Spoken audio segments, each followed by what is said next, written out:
ब्रेकनंतर बुलेटिनमध्ये पुन्हा एकदा आपल्या सगळ्यांचं स्वागत। आपण देशभरातल्या लोकसभा निवडणुकीच्या ओपिनियन पोलवरती चर्चा करतोय आणि आता पंजाबची आकडेवारी समोर येतेय। मगाशी आपण दिल्लीचा आकडा बघितला जिथं आपचं राज्यात सरकार आहे। पंजाबमध्ये देखील आपला आता 5 जागा मिळण्याचा अंदाज ओपिनियन पोल वर्तवतोय। तर काँग्रेस आणि भाजपला 3 जागा मिळू शकतात। अकाली दलाला 1 आणि इतरांना 1 जागा मिळण्याचा अंदाज आहे। तेव्हा पंजाबच्या जनतेचा कौल आपच्या पारड्यात पडणार असं चित्र बघायला मिळतंय। आपची आकडेवारी आपण पाहतो आहोत। पंजाबची माफ करा, पंजाबमध्ये 13 जागा आहेत लोकसभेच्या आणि यात आपला यंदा 5 जागा मिळतील। गेल्या वेळेस 1 जागा मिळाली होती, तर काँग्रेसच्या 8 वरून 3 जागा असा एक घसरता आलेख दिसतो आहे। अकाली दलला 2 जागा गेल्या वेळेस होत्या, यंदा 1 जागा मिळण्याचा अंदाज आहे। घट झालेली दिसते, तर भाजपला 1 जागेचा फायदा होऊ शकतो। भाजपला गेल्या वेळेस 2019 मध्ये 2 जागा मिळाल्या होत्या, तर 2024 मध्ये 3 जागांचा अंदाज आहे, तर इतर 1 जागेवर असतील।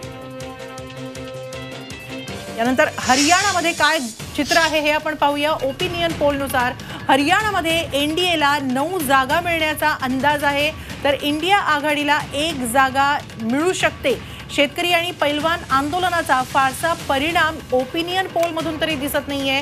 हरियाणातील जनतेचा एनडीएला कौल या ओपिनियन पोलमध्ये पाहायला मिळतोय। नेमकी आकडेवारी काय सांगते पाहूया। तेव्हा हरियाणात एकूण लोकसभेच्या जागा आहेत 10, त्या 10 पैकी तब्बल 9 जागा भाजप प्रणित एनडीएच्या पारड्यात पडणार आहे, तर इंडिया आघाडीला फक्त 1 जागेवरती यश बघायला मिळणार आहे। मागच्या वर्षभरामध्ये आपण बघितलं पैलवानांचं आंदोलन, आपण बघितलं महिला पैलवानांचं लैंगिक शोषण आणि त्याच्यावरून भाजपच्या मंत्र्यावरती, केंद्रीय मंत्र्यांवरती झालेले आरोप, त्यांना पद सोडायला लागलं। शेतकऱ्यांची आंदोलनं मागच्या 4 वर्षांपासून आपण बघतोच आणि आता नव्यानं आंदोलन सुरू झालेलं आहे। या सगळ्यांचा परिणाम कुठेही या निवडणुकांवरती होईल असं दिसत नाहीये ओपिनियन पोल मधून तरी सध्या। याचबद्दल आणि हाच मुद्दा घेऊन आवटे सरांकडे जाऊयात। आवटे सर, दिल्लीबद्दल आपण बघितलं, दिल्लीत आपचा फारसा प्रभाव बघायला मिळाला नाही, सगळ्या जागा भाजपच्या पारड्यात जात आहेत। मात्र पंजाबमध्ये आपसाठी दिलासादायक चित्र बघायला मिळतंय, कसं काय? आणि मुळात जे मुद्दे परिणामकारक ठरतील असं वाटतंय पैलवानांचा, शेतकरी आंदोलनाचा, ते मुद्दे प्रभावी ठरणार नाहीत असं ओपिनियन पोलचा अंदाज सांगतोय।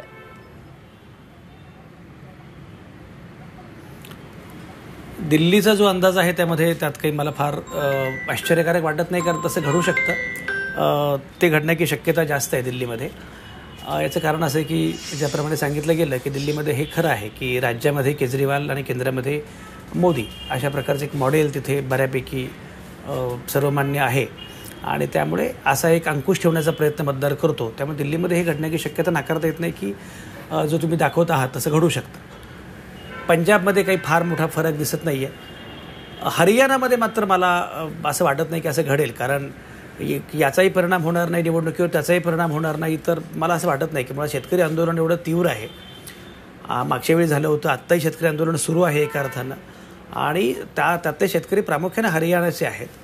ज्याप्रमाणे तुम्ही कुस्ती आंदोलनाचा उल्लेख केला, तर त्यामध्ये साक्षी मलिकपासून सगळे तिच्यासोबत असणारे सगळे पैलवान हे हरियाणाचे आहेत आणि इव्हन जेजेपीनं या गोष्टीमुळेच भाजपपासून ते वेगळे झाले।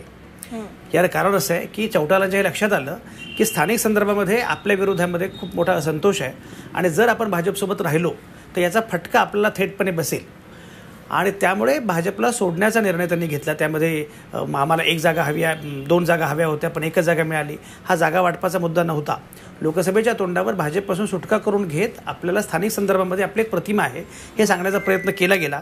मला असं वाटतं की मुळामध्ये हा सगळा जर विचार केला तर हरियाणामध्ये प्रादेशिक अस्मिता हाही मुद्दा फार महत्त्वाचा आहे आणि तो सातत्यानं दिसतो आपल्याला। म्हणजे पंजाब हरियाणा यांचं एक वेगळं वैशिष्ट्य बाकी राज्यांपेक्षा सुद्धा, राष्ट्रीय अस्मितांसोबत ते असतातच पण राज्यांच्या अस्मिता आहेत। त्यामुळे हरियाणामध्ये जो तुम्ही दाखवत आहोत 9-1 तसं घडू शकेल असं काही मला वाटत नाही आणि शेतकरी आंदोलनाचा, साक्षी मलिक आणि या सगळ्या लोकांचा याचा काही फरक पडणार नाही। जेजेपीने ज्या प्रकारे सरकारमधून ते बाहेर पडले याचा काही परिणाम होणार नाही असं मला वाटत नाही। त्यामुळे ठीक आहे, भाजपला अप्पर हँड मिळेल, एनडीएला जास्त जागा मिळतील, पण तरी तो फरक एवढा असणार नाही, 9-1 वगैरे असं असणार नाही। जरा विरोधकांची स्पेससुद्धा वाढेल हरियाणामध्ये असं मला वाटतं।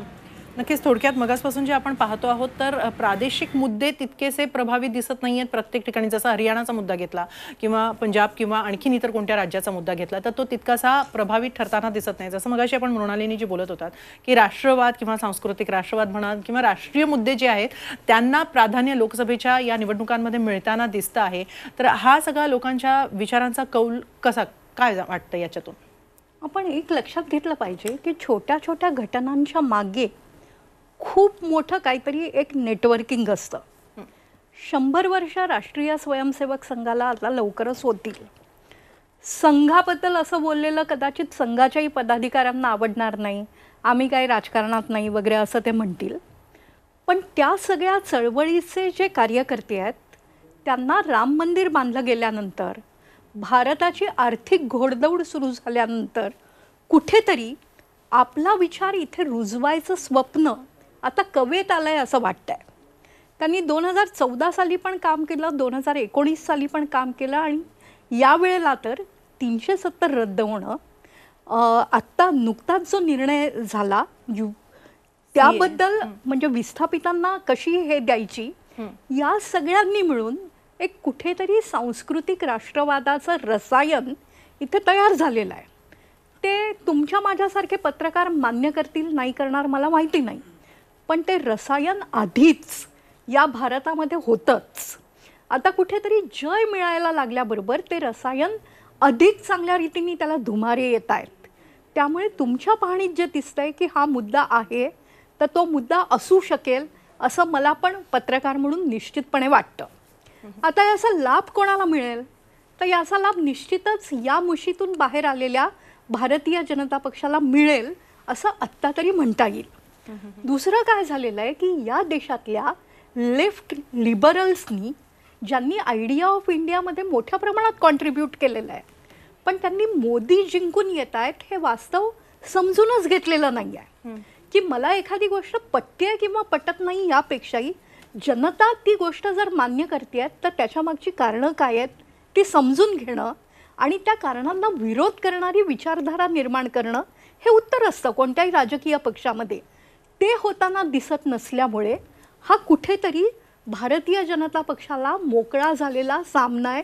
निदान उत्तरेच्या भागात आणि नर्मदेच्या आसपास असलेल्या प्रदेशांमध्ये हा विचार दक्षिणेत जात नाही आहे, हे या संघटनेचं अपयश आहे. त्यावर त्यांनी विचार करावाच लागेल.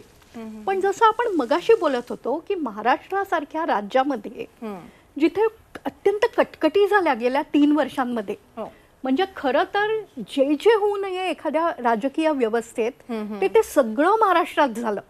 जनतेने ज्यांना कौल दिला त्यांनी तो कौल नाकारून दुसरी आघाडी केली.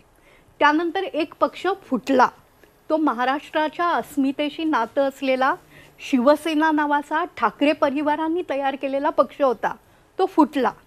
त्यानंतर पंतप्रधान नरेंद्र मोदी ज्यांना 70,000 कोटींचे भ्रष्टाचारी म्हणतात त्यांना तिसऱ्या का चौथ्या दिवशी भारतीय जनता पक्षांनी स्वतःच सामावून घेतलं. अजितदादांना आदर्श घोटाळ्यातले देखील पवित्र झाले.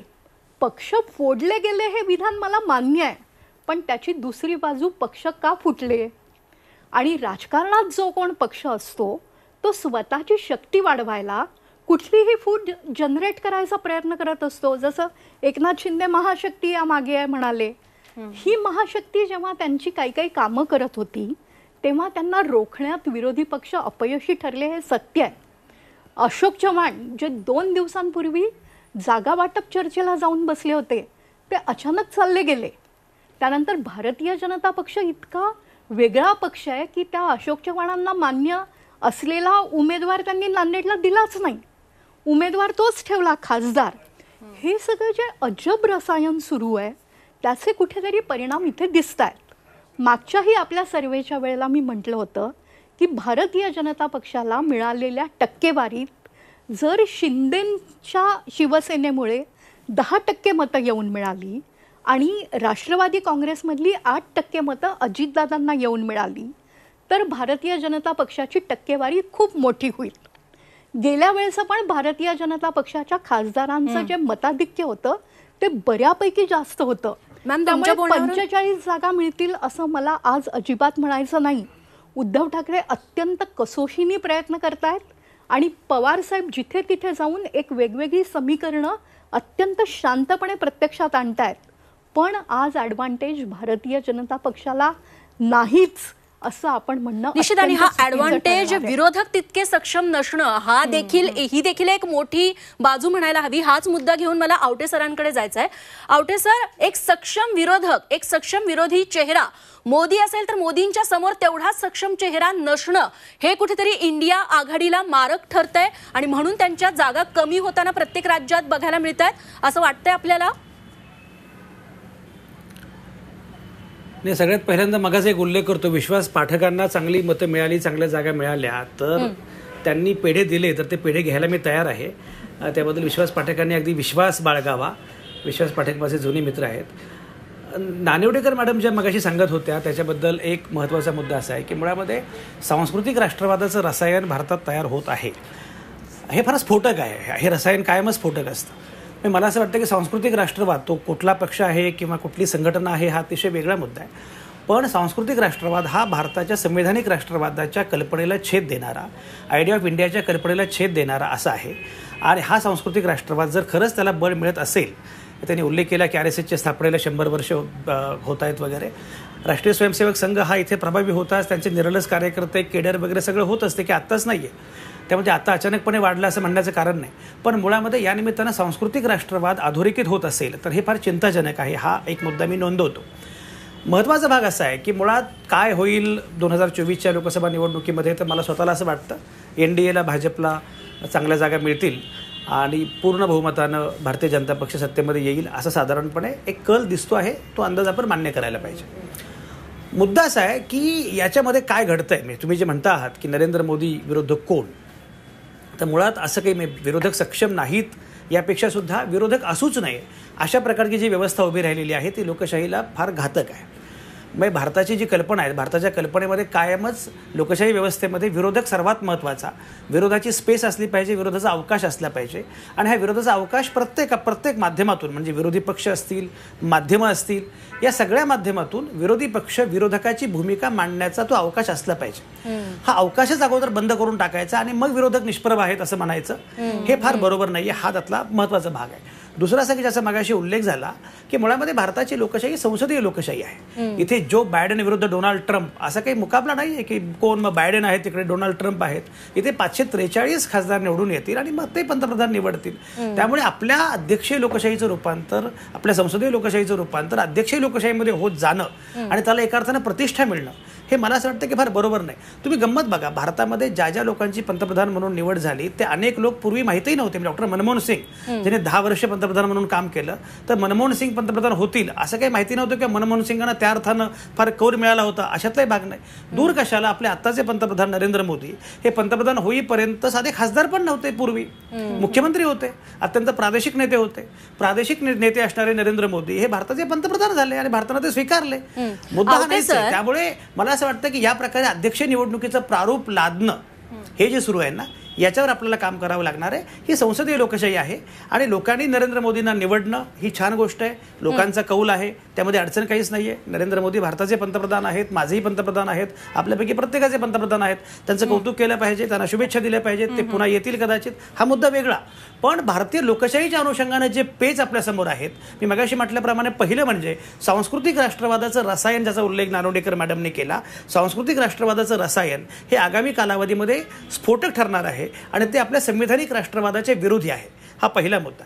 दुसरा मुद्दा असा आहे, मी मगाशी म्हटल्याप्रमाणे संसदीय लोकशाहीचं रूपांतर अध्यक्षीय लोकशाहीमध्ये होत जाणं हे एकूणच लोकशाहीच्या अनुषंगाने घातक आहे. तिसरं असं की विरोधक निष्प्रभ नाहीत, विरोधाची स्पेसच संपत चाललेली आहे आणि लोकशाहीमध्ये विरोधाची स्पेस संपवली जाणं हे आपल्या लोकशाहीसाठी घातक आहे. आणि म्हणून मला असं वाटतं की भारताचा सामान्य नागरिक म्हणून विचार करताना आपल्यापैकी प्रत्येकाने, म्हणजे मी कुठल्या पदावर आहे वगैरे म्हणून बोलत नाहीये, भारताचा सामान्य नागरिक म्हणून मला असं वाटतं की लोकशाही जिवंत ठेवायची असतील तर हा अवकाश आपल्याला जिवंत ठेवावा लागेल. नाहीतर येणाऱ्या कालावधीमध्ये अनवस्था प्रसंग निर्माण होईल. ही निश्चित आवटे सर, मुळात सत्ताधाऱ्यांनी नीट काम करावं याच्यासाठी एक सक्षम सुजाण विरोधी पक्ष आणि पक्ष नेता देखील असायला हवा. हे प्रत्येकालाच मान्य असेल, म्हणजे सत्ताधारी भाजपला देखील. आपल्याकडे अजून ओपिनियन पोलचे आकडे आलेले आहेत, ते आपण घेऊयात आणि पुढे चर्चा सुरू ठेवूयात. पुढचा आकडा काय सांगतोय, कुठल्या राज्याचा ओपिनियन पोल आपल्या हाती आलाय तो बघूयात. हिमाचल प्रदेशमध्ये एनडीएला 3 जागांचा अंदाज वर्तवण्यात आलेला आहे, तर इंडिया आघाडीला केवळ 1 जागा मिळू शकते असा ओपिनियन पोल सांगतो आहे. झी मीडिया आणि मॅट्रिसचा हा ओपिनियन पोल आहे आणि यामध्ये इंडिया आघाडीला हिमाचल प्रदेशमध्ये 1 जागा मिळण्याची शक्यता आहे. नेमकी आकडेवारी आपण आता पुढे पाहूया. हिमाचल प्रदेशची आपण आकडेवारी पाहतो आहोत. हिमाचल प्रदेशमध्ये 4 जागा आहेत लोकसभेच्या. गेल्या वेळेस म्हणजे 2019 मध्ये एनडीएला 4ही जागा मिळवण्यात यश आलं होतं.